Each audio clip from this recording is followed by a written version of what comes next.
وقفا والصلاة والسلام علی سید الانبیاء اما بعد فاعوذ باللہ من الشیطان الرجیم بسم اللہ الرحمن الرحیم ان اللہ وملائکتہ یصلون علی النبی یا ایہا الذین آمنوا صلوا علیہ وسلموا تسلیما اللہم صلی علی سیدنا و اصحاب سیدنا و ازواج سیدنا و مولانا محمد وبارک وسلم وصلی علیہ الصلاۃ والسلام علیک یا سیدی یا رسول اللہ الصلاۃ والسلام علیک یا سیدی یا حبیب اللہ الصلاۃ والسلام علیک یا سیدی یا رحمت للعالمین وعلی آلک و اصحابک یا سیدی یا خاتم النبیین۔ نہایتی واجب الاحترام معزز محترم محتشم سامعین ذی وقار، پچھلے جمعہ سے عنوان چل رہا تھا تو اسے آج کمپلیٹ کریں گے۔ ماتم کی شرعی حیثیت کے حوالے سے چند معروضات میں نے آپ کی سماعتوں کے حوالے کر دیے، اس غرض اور نیت سے کہ اللہ رب العالمین ہر اچھے عمل کو کرنے کی توفیق عطا فرمائے اور ہر برے عمل سے بچنے کی توفیق عطا فرمائے۔ قرآن مجید فرقان حمید کی سورہ ممتحنہ کی آیت نمبر 12 کے اندر اللہ رب العالمین نے ارشاد فرمایا، یا ایہا النبی اذا جاءک المؤمنات۔ اس آیت کریمہ کے پیش نظر فرمایا کہ اے محبوب علیہ الصلوۃ والسلام، جب آپ کی بارگاہ کے اندر مومن عورتیں حاضر ہو جائیں۔ آیت کریمہ کا میں مفہوم اپنے الفاظ میں پیش کر رہا ہوں۔ مومن عورتیں جب آپ کی بارگاہ کے اندر حاضر ہوں بیعت کے لیے، تو آپ ان کی بیعت فرمائیں ان شرائط پر کہ وہ اللہ کریم جل وعلا کے ساتھ کسی کو شریک نہ کریں، چوری نہ کریں، بدکاری نہ کریں، اپنے بچوں کو قتل نہ کریں، اپنے ان الزامات کو نہ لگائیں جو گھڑ لیے انہوں نے اپنے ہاتھوں اور پیروں کے درمیان سے،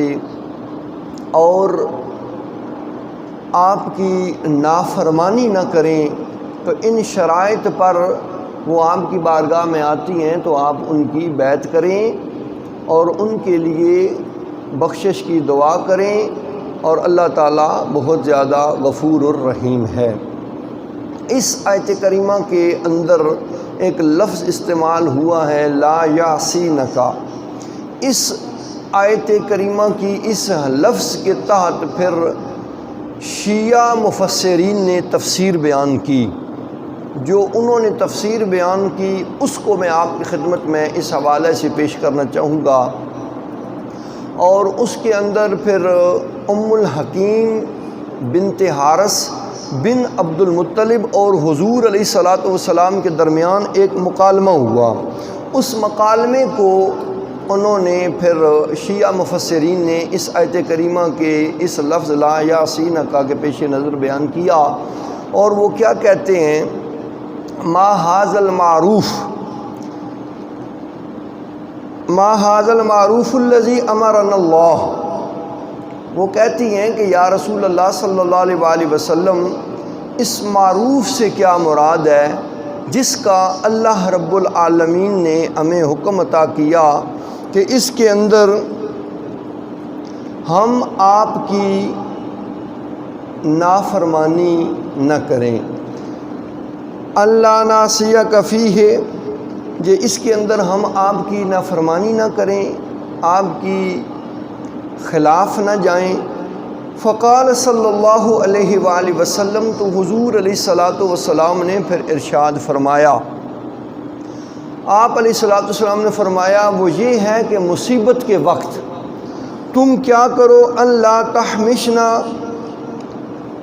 وجہن، مصیبت کے وقت، امتحان کے وقت، پریشانی کے وقت تم کیا کرو کہ اپنا چہرہ نہیں نوچو گی، اپنے چہرے کو نہیں نوچو گی۔ ولا تلتمن خدن، اور اپنے رخساروں پر تماچے نہیں مارو گی،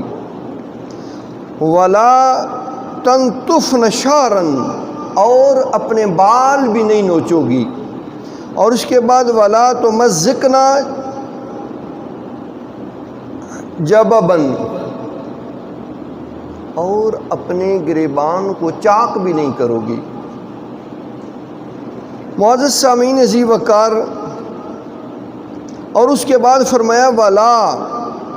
تسودن ثوبا، اور اپنے لباس سیاہ نہیں کرو گی، کالے لباس یعنی کہ نہیں پہنو گی۔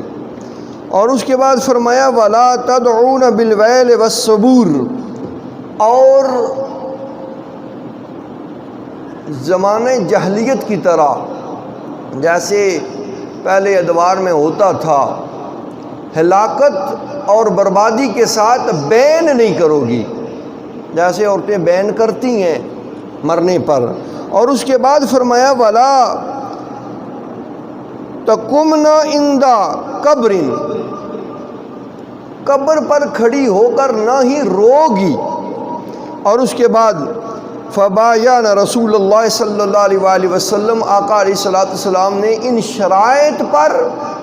ان عورتوں کی بیعت کو قبول فرمایا اور انہیں اپنی بیعت عطا فرمائی۔ اس مکالمے اور اس وضاحت کے بعد پتہ چلتا ہے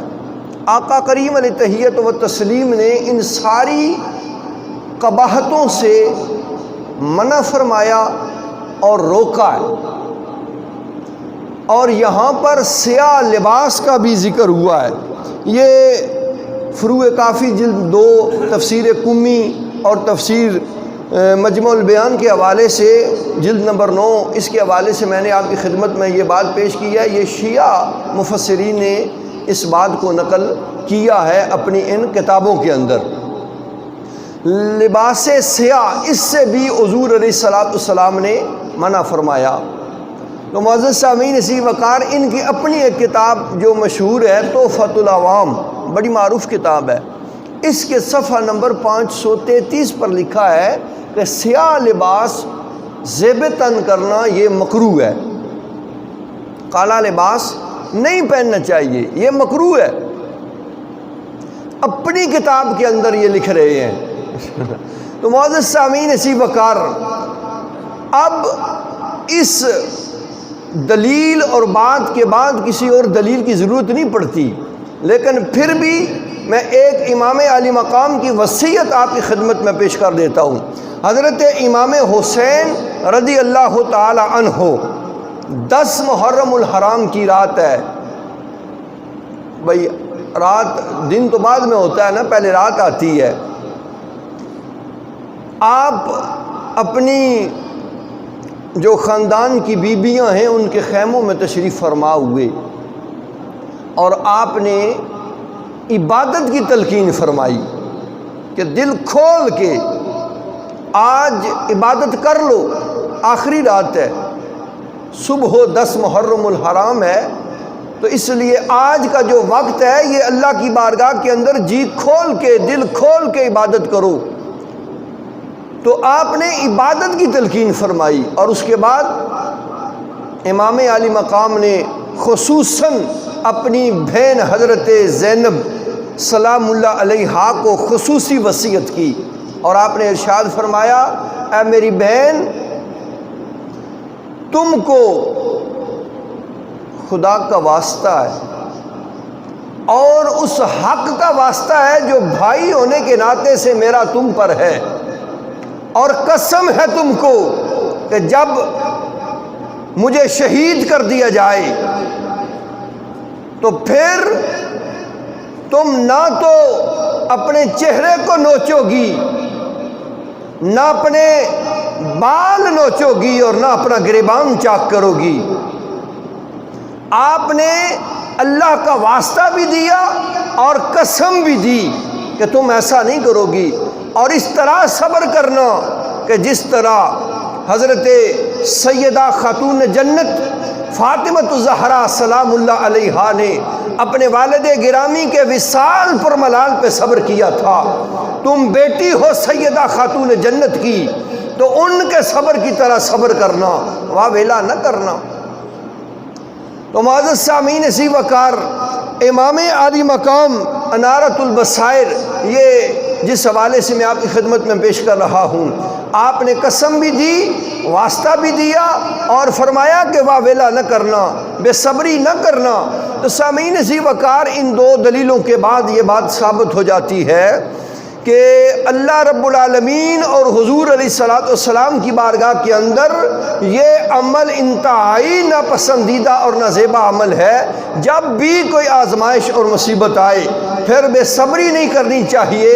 واویلا نہیں کرنا چاہیے، اپنے رخساروں کو پیٹنا نہیں چاہیے، اپنے چہرے اور بالوں کو نوچنا نہیں چاہیے، گریبان چاک نہیں کرنا چاہیے، سیاہ لباس کا استعمال نہیں کرنا چاہیے اور سر کے اندر خاک نہیں ڈالنی چاہیے، اس لیے کہ یہ وہ حرکات ہیں جن کا نہ تو بارگاہ خدا کے اندر کوئی مقام ہے، نہ بارگاہ مصطفیٰ کے اندر کوئی مقام ہے۔ تو اس واسطے ان چیزوں سے اور ان قبیحات سے ہمیں بچنا چاہیے، رکنا چاہیے۔ اور یہ وہ عمل اور کام ہے کہ جن کو شیعہ حضرات بڑے کرو فرض کہتے ہیں کہ کرو، ان کے نزدیک بڑے ثواب اور بڑی جناب یہ کمال کے کام ہیں۔ ہمیں ان سے رکنا اور ان سے بچنا چاہیے۔ ان کاموں کو کرنے کا کسی نے حکم نہیں دیا، اور یہ کام خلاف سنت اور خلاف شریعت ہے۔ تو جتنا بچیں گے اتنا اللہ رب العالمین کی بارگاہ کے اندر مقام محبوبیت ملے گا۔ تو معزز سامعین اسی وقار پھر جب اللہ رسول نے ان چیزوں سے منع کیا ہے تو سوال یہ پیدا ہوتا ہے ماتم پھر شروع کہاں سے ہوا، اس کی ابتدا کہاں سے ہوئی ہے؟ اس حوالے سے جہاں تک میرا مطالعہ ہے، غور کریں گے، یہ عمل کوفیوں نے شروع کیا، اس لیے کہ جب کوفیوں نے امام عالی مقام کو خطوط لکھے، امام عالی مقام کو اپنی محبت اور عقیدت کی خبر دی، یزید اور ابن زیاد کے مظالم کے خلاف ڈٹ جانے کا اور امام کے ساتھ ساتھ دینے کا انہوں نے جناب آپ کو وعدہ دیا، یقین دہانی کرائی، اور اس کے بعد کیا ہوا؟ دنیاوی لالچ اور ابن زیاد کے ڈر اور خوف سے وہ بہک گئے اور امام عالی مقام کے اوپر جو تکالیف اور جو مظالم ڈھائے گئے ان میں برابر کے شریک رہے۔ پھر کیا ہوا؟ ان کی خواہش پوری نہ ہوئی، نہ تو انہیں انعام و اکرام سے نوازا گیا اور نہ عزت و احترام کی نگاہ سے دیکھا گیا۔ تو پھر کوفیوں نے کیا کیا؟ خانوادہ آل بیت کے ساتھ اپنی پھر محبت کا اظہار کرنے کے لیے اور اس بے وفائی کی وجہ سے ان کے ماتھے پر جو لعنت کا ٹکا ثبت ہو چکا تھا اس کو دھونے کے لیے پھر انہوں نے یہ ڈرامہ رچایا اور کیا کیا؟ رونے اور پیٹنے لگ گئے اور ماتم کرنے لگ گئے۔ امام زین العابدین رضی اللہ تعالی عنہ جب آپ نے کوفیوں کو روتے پیٹتے دیکھا تو فرمایا کہ او کوفہ والو تم ایسے کیوں کر رہے ہو؟ جناب ہم آپ پر آنے والی اس مصیبت اور اس آزمائش اور آپ کے خانوادے سے محبت کی وجہ سے ہم ایسا کر رہے ہیں۔ تو امام علی مقام نے بڑے نحیف آواز میں، کیونکہ آپ بڑے علیل تھے، کمزور تھے، تو بڑی پست آواز میں آپ نے فرمایا مجھے یہ بتاؤ کہ ہمیں کوفے میں بلانے والے کون تھے؟ کوفے میں بلانے والے کون تھے؟ ہم پر یہ مظالم ڈھانے والے کون تھے؟ اور ہمیں قتل کرنے والے کون تھے؟ اگر تم ہمارے محب ہو تو پھر وہ کون تھے جنہوں نے ہمیں قتل کیا اور ہم پر ایسے مظالم ڈھائے؟ جواب نہ دے سکے۔ اخبار ماتم کے حوالے سے یہ بات عرض کر رہا ہوں، یہ شیعہ حضرات کی معتبر کتاب ہے، تو جواب کوفی نہ دے سکے۔ اور اس کے بعد حضرت سیدہ زینب سلام اللہ علیہا آپ نے جو فصیح و بلیغ خطبے دیے اور میدان کرب و بلا کے اندر حضرت امام علی مقام کے ساتھ شانہ بشانہ آپ کھڑی رہیں معزز سامعین ذی وقار، آپ نے فصیح و بلیغ خطبے دیے اور اپنے 2 شہزادے امام حسین رضی اللہ تعالی عنہ کی بارگاہ کے اندر بطور نذرانہ پیش کر دیا اپنے معصوموں کو، اور وہ بھی اسرائے حق کے اندر شہید ہوئے۔ سیدہ زینب سلام اللہ علیہا، آپ نے پھر اس وقت ان رونے پیٹنے والوں کو ایک بد دعا دی جس کی تاثیر صبح قیامت تک نظر آتی رہے گی۔ یہ آپ کی بد دعا کا اثر ہے۔ سیدہ زینب نے پھر فرمایا، روتے ہوئے ان کوفیوں کو دیکھا نا، تو پھر آپ نے ارشاد فرمایا، یا اہل الکوفہ اتبکون وتنوحون، اے واللہ۔ اس کے بعد آپ نے جو ارشاد فرمایا وہ کیا تھا؟ آپ ارشاد فرماتی ہیں، فَبْكُوا كَثِيرًا وَاضْحَكُوا قَلِيلًا، اے کوفہ والو، تم ہمارے لیے روتے ہو اور ہم پر ماتم کرتے ہو، اللہ کی قسم کر کے کہتی ہوں تم بہت زیادہ روتے رہو گے اور بہت کم ہنسو گے۔ یہ اس بدعا کی تاثیر ہے سامعین ذی وقار کے جو آج تک ہمیں نظر آ رہی ہے۔ یہ اپنے کرتوتوں کو یاد کر کر کے رو رہے ہیں، پیٹ رہے ہیں، اور یہ پھٹکار جو ان پر پڑی تھی اسے دھونے کی کوشش میں مصروف عمل ہیں، لیکن کوئی ان کے اس عمل کا اللہ رسول کی بارگاہ کے اندر نہ مقام ہے اور نہ ان کے لیے کوئی نام ہے۔ اس واسطے عرض کرنے کا مقصد یہ ہے، اخبار ماتم کے اندر یہ بات بھی موجود ہے، حضرت سیدہ زینب کی یہ پھٹکار اور یہ بدعا جو انہوں نے اس وقت دی تھی۔ تو سامعین ذی وقار، سیدہ زینب نے بھی اس وقت یہ بدعا دی، اور اس کے بعد کیا ہوا؟ کوفیوں کے بعد، یہ تو کوفیوں کا کرتوت اور کردار تھا نا، پھر یزید کے پاس جب آل بیت اطہار کے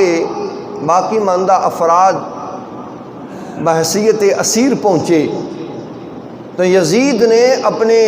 گھر والوں کو، لونڈیوں کو، اپنے چاہنے والوں کو کہا کہ جب وہ معزز بیبیاں آ جائیں تم نے کیا کرنا ہے؟ رونا ہے، پیٹنا ہے، چیخنا چلانا ہے، ان کے ساتھ اس طرح کرنا اور 3 دن تک سوگ منانا ہے تاکہ انہیں ہماری محبت کا احساس ہو کہ ہم نے ایسا کچھ نہیں کیا۔ تو 3 دن تک پھر وہ ایسا کرتے رہے، چیختے چلاتے رہے، ماتم کرتے رہے، اور جو خانوادہ آل بیت اطہار کے اسیر تھے ان میں سے کسی نے ان کے ساتھ کسی اعتبار سے موافقت نہ کی، معاونت نہ کی، اور ان سے الگ تھلگ رہے، اور ان کے اس عمل کو ایک کسی بھی اعتبار سے نہیں سراہا اور نہ ہی انہیں کوئی محبت کی نظر سے دیکھا۔ یہ عمل کیوں کرایا یزید نے؟ اس لیے کہ وہ بھانپ گیا تھا جب آل شام کو پتہ چلے گا کہ یہ کام میں نے کیا حضور علیہ الصلوۃ والسلام کے نواسے اور ان کے خاندان کے ساتھ، تو آل شام جو ہیں وہ میرے خلاف ہو جائیں گے، میرے تختہ دار کو الٹ دیا جائے گا، تو اپنی حکومت کو بچانے کے واسطے اس نے یہ عمل کیا۔ تو یہ ماتم کی ابتدا کوفیوں اور شامیوں کی سنگ بنیاد ہے اور ان کا وہ کردار ہے۔ سامعین ذی وقار، میں یہاں پہ عرض کرنا چاہوں گا کہ جب حضور علیہ الصلوۃ والسلام کا وصال پرملال ہوا، آقا علیہ الصلوۃ والسلام نے کوئی ایسی وصیت نہیں کی کہ ماتم کیا جائے، نوحے پڑے جائیں۔ سیدہ خاتون جنت سلام اللہ علیہا، آپ نے کوئی مجالس ماتم منعقد نہیں کی، کوئی ایسا انتظام نہیں کیا گیا۔ مولا علی کی شہادت ہوتی ہے، آپ نے بھی صبر کی تلقین فرمائی۔ امام حسن و حسین دنیا سے رخصت ہوئے، وہ بھی صبر کی تلقین کرتے رہے۔ جو 12 امام جن میں سے 11 اس دنیا فانی سے گزر چکے ہیں، انہوں نے بھی صبر کی اور اللہ کریم کی بارگاہ کے اندر تسلیم و رضا کا پیکر بننے کی تلقین و ترغیب دلائی ہے اور بے صبری سے روکا ہے۔ کسی نے بھی نہ تو اللہ کریم نے حکم دیا، نہ حضور علیہ السلام نے حکم دیا، نہ خانوادہ آل بیت میں سے، نہ اماموں میں سے کسی نے اس فعل شنیع کا ارتکاب کرنے کی کسی کو اجازت عطا فرمائی ہے۔ تو سامعین سی وقار پھر تمام تر دلیلوں کے پیش نظر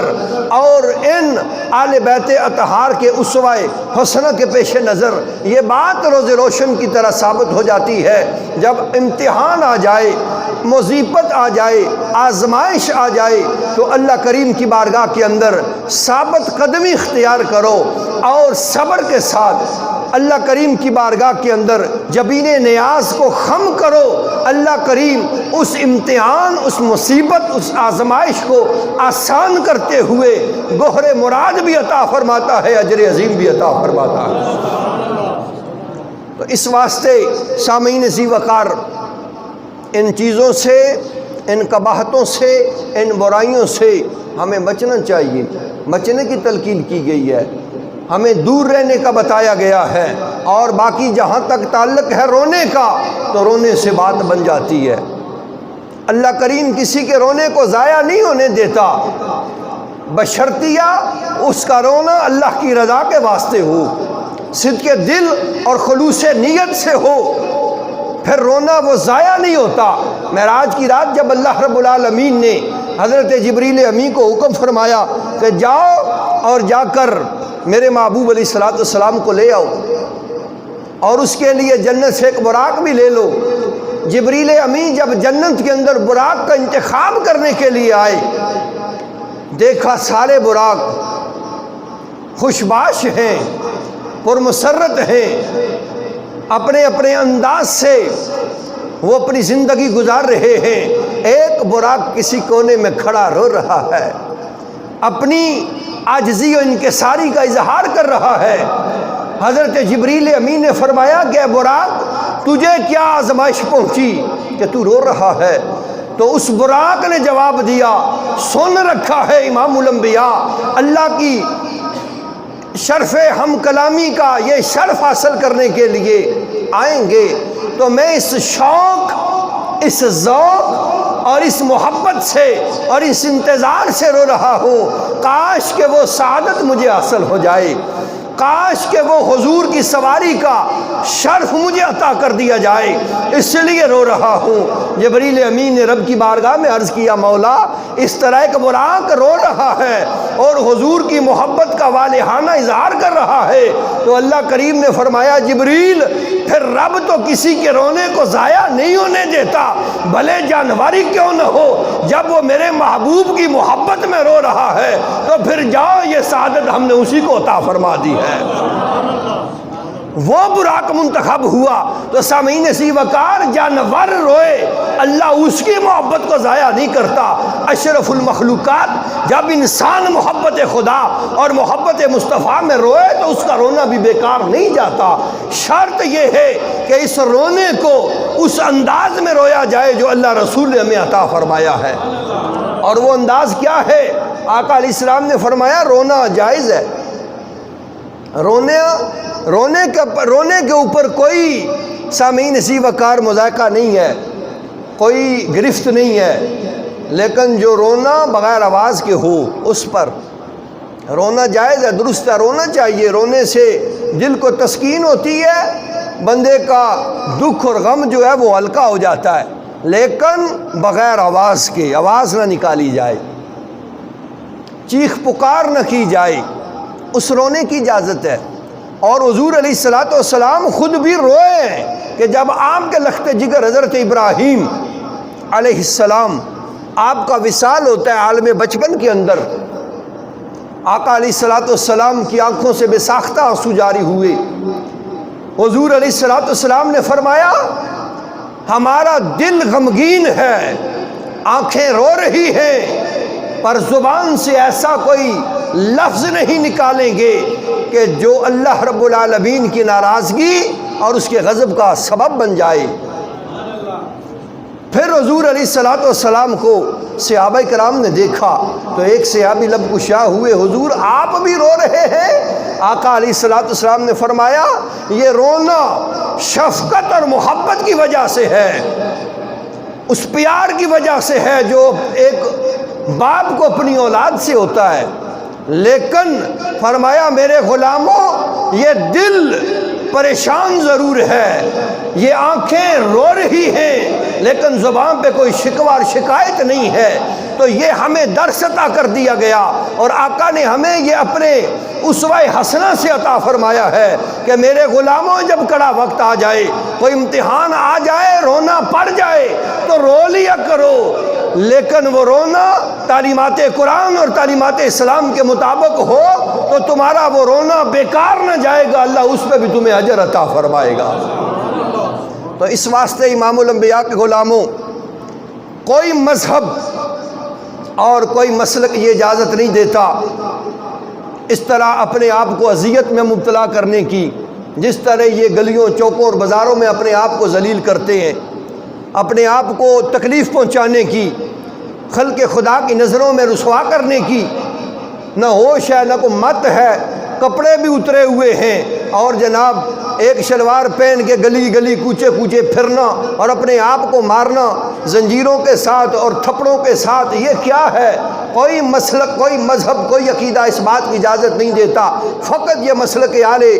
تشیع ہے کہ جو اس بات کو بڑا فروغ دے رہا ہے اور اسے بڑا پاپولر کر رہے ہیں۔ اس بات سے اور اس کبھی عمل سے بچنا چاہیے، ہمیں جس چیز کی اجازت ہے وہ کریں، اور اس پر حضرت امام زین العابدین کا اسوہ ہمارے سامنے موجود ہے۔ امام زین العابدین اپنے فرائض کے علاوہ ہر روز 1000 نفل اللہ رب العالمین کی بارگاہ کے اندر ادا کیا کرتے تھے۔ اگر آپ کو محبت ہے تو میں آل بیت اطہار کے محبین سے یہ اپیل کرنا چاہوں گا کہ اس رونے پیٹنے کا کوئی فائدہ نہیں، اگر فائدہ کرنا چاہتے ہو مساجد کے اندر بیٹھ کے ختم قرآن مجید کرو، قرآن خوانی کرو، آپ نعتیں پڑھیں اور و وظائف پڑھیں، قرآن خوانی کریں، جتنی بھی ہو سکتی ہے درود پاک پڑھیں اور ان بزرگ ہستیوں کی بارگاہ کے اندر اپنی عقیدتوں، اپنی محبتوں کے نذرانے پیش کریں۔ آپ کا پڑھنا آپ کے واسطے باعث صد افتخار ہوگا اور باعث مسرت ہوگا، باعث انعام و اکرام ہوگا، اور ان ہستیوں کی بارگاہ کے اندر جب آپ یہ اپنے والہانہ محبتوں کے نذرانے پیش کریں گے تو اللہ کریم کی بارگاہ کے اندر مقام محبوبیت بھی مل جائے گا۔ تو اس واسطے اس رونے پیٹنے کا نہ کوئی مقصد ہے، نہ فائدہ ہے، نہ یہ تعلیمات قرآن کے مطابق ہے، نہ تعلیمات اسلام کے مطابق ہے۔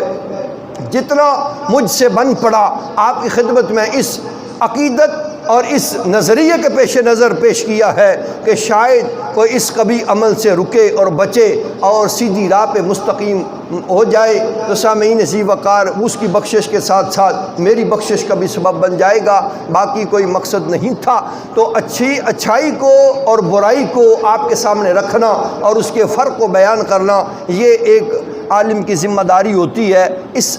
نظریے کے پیش نظر میں نے آپ کی خدمت میں صبر کی اہمیت اور ماتم کی شرعی حیثیت کے حوالے سے یہ عنوان اور یہ بیان پیش کر دیا۔ باقی پچھلے جمعوں پر جو گفتگو ہوئی وہ بھی آپ کے ذہن میں ہوگی، آج تک کے لیے اس پر آپ خود بھی موازنہ کریں تو آپ کو یہ بات روز روشن کی طرح واضح اور ثابت ہو جائے گی۔ دعا ہے کہ اللہ کریم جل وعلا ہمیں اپنی اور اپنے محبوب کی تابعداری کے اندر زندگی بسر کرنے کی توفیق عطا فرمائے، اچھے عمل کرنے، برے اعمال سے بچنے کی توفیق عطا فرمائے، اور اللہ کریم جل وعلا ہمیں آل بیت اطہار کے اسوہ حسنہ پر عمل کرنے اور ان کی تعلیمات سے روشنی لے کر زندگی گزارنے کی کما حق ہو توفیق عطا فرمائے۔ وما علینا الا البلاغ المبین۔